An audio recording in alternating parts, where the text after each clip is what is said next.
Le premier homme noir nommé danseur étoile à l'Opéra de Paris en 2023, qu'est-ce que ça change? Celui dont on parle ici, c'est Guillaume Diop. Il a reçu le 11 mars 2023 la distinction ultime du danseur étoile. Et depuis, une question a ressurgi.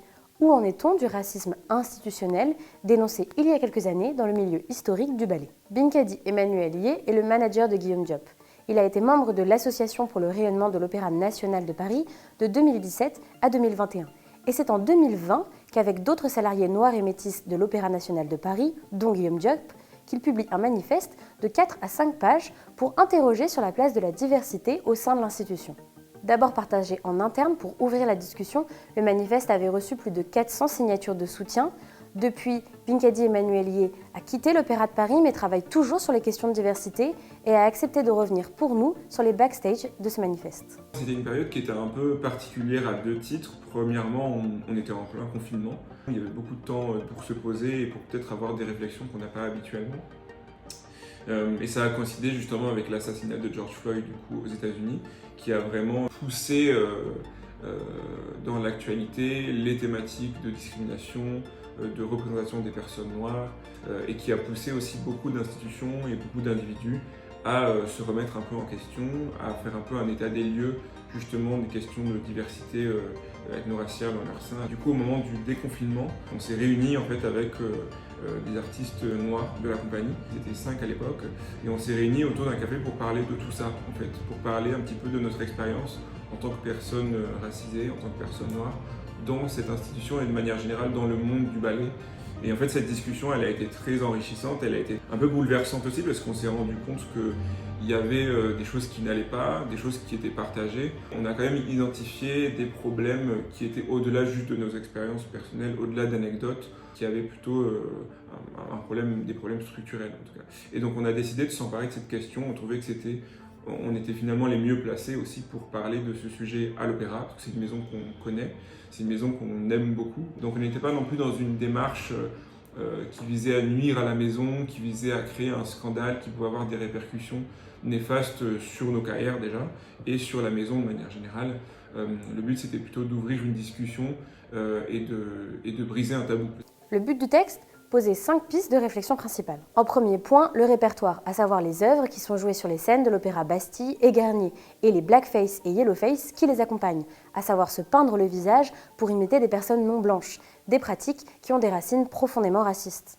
Deuxième point, le matériel mis à disposition des artistes, des collants ou des chaussons, couleur chair pour paraître le plus invisible possible, mais qui ne correspondent pas à la carnation des peaux les plus foncées. Troisième point, le personnel de maquillage et de coiffure qui ne sont pas formés pour s'occuper des peaux noires ou des cheveux texturés ou crépus. Quatrième point, la gestion et la sanction des propos ou attitudes discriminantes et racistes. Et enfin, cinquième point, la diversité des corps artistiques de l'opéra dont l'origine dépasse en partie l'institution. La question justement de la présence de personnes non blanches dans l'orchestre, dans les chœurs, dans le ballet.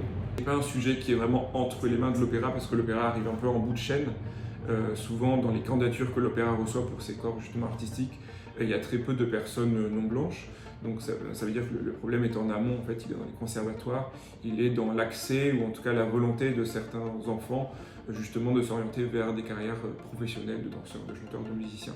Mais l'opéra a quand même une part de responsabilité dans le processus. C'est une institution qui a aussi suffisamment de moyens, suffisamment de pouvoir, suffisamment de rayonnement en France pour pouvoir aussi être motrice dans ces changements. Mais alors, quelles ont été les conséquences concrètes de cette tribune? Alexander Neff, tout juste arrivé à la direction de l'Opéra de Paris à l'époque, avait commandé un rapport à Pape Ndiaye, reconnu comme étant un expert des questions raciales, et Constance Rivière, membre du Défenseur des droits. Ils ont réalisé un audit pendant plusieurs mois au sein de l'opéra et auprès d'acteurs extérieurs pour faire un bilan de la diversité ethno-raciale au sein de l'institution. Publié en février 2021, le rapport contenait une quinzaine de préconisations et depuis, un poste de responsable diversité a été créé à l'Opéra de Paris. Ce poste aujourd'hui, c'est Myriam Mazouzi qui l'occupe. Interrogée par l'Humanité au sujet de la diversité, elle a déclaré « L'Opéra fait beaucoup de choses sur le sujet. On a créé un comité consultatif sur la diversité, composé notamment d'intellectuels spécialisés qui nous accompagnent pour réfléchir sur notre patrimoine. Il y a eu la création d'une mission de référent diversité. C'est une première dans le secteur culturel. La nomination de Guillaume n'a rien à voir avec ça. Guillaume a été nommé car c'est un danseur exceptionnel. Il sera peut-être un rôle modèle pour des enfants de toutes origines, mais en tout cas, on ne peut pas le réduire à ce symbole. Il est porteur de beaucoup plus. La réussite au plus haut niveau grâce au travail, à l'exigence, au talent, des valeurs indispensables dans nos métiers. Mais le manifeste que nous avons évoqué n'a pas été le seul coup d'éclat pour éveiller les consciences.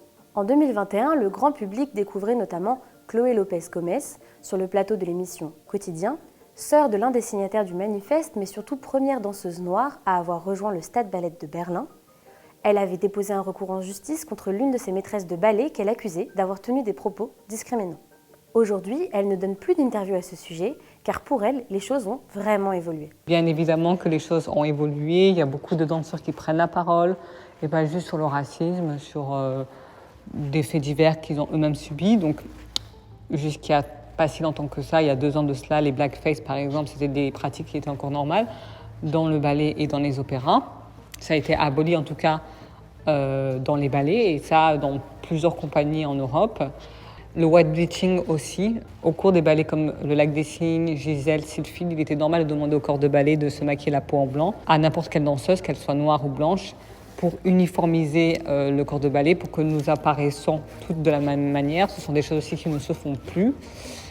Pendant très longtemps, les coiffeurs, les maquilleuses au sein des théâtres n'avaient pas la formation pour traiter des cheveux afro et asiatiques, et pareil pour le maquillage.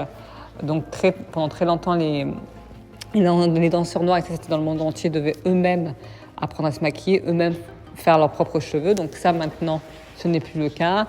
Dans la plupart des compagnies maintenant, les maquilleurs et les coiffeurs ont des formations pour ça. Voilà, je comprends que vous vouliez parler de ça, mais c'est vrai que je ne vois pas l'utilité là encore d'en reparler, d'en rajouter une couche. Ça serait juste se répéter encore sur des choses qui ont, pour ma part, je trouve, évolué dans le bon sens. Des changements qui restent à relativiser pour Binkadi Emmanuel Yeh.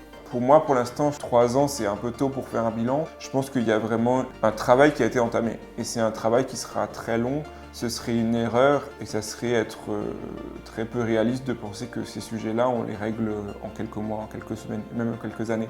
C'est un travail de fond, c'est un travail de profondeur qui force aussi à repenser une institution, à repenser des dynamiques au sein d'une structure qui parfois sont très très fortement enracinées, qui parfois sont très très inconscientes et très involontaires.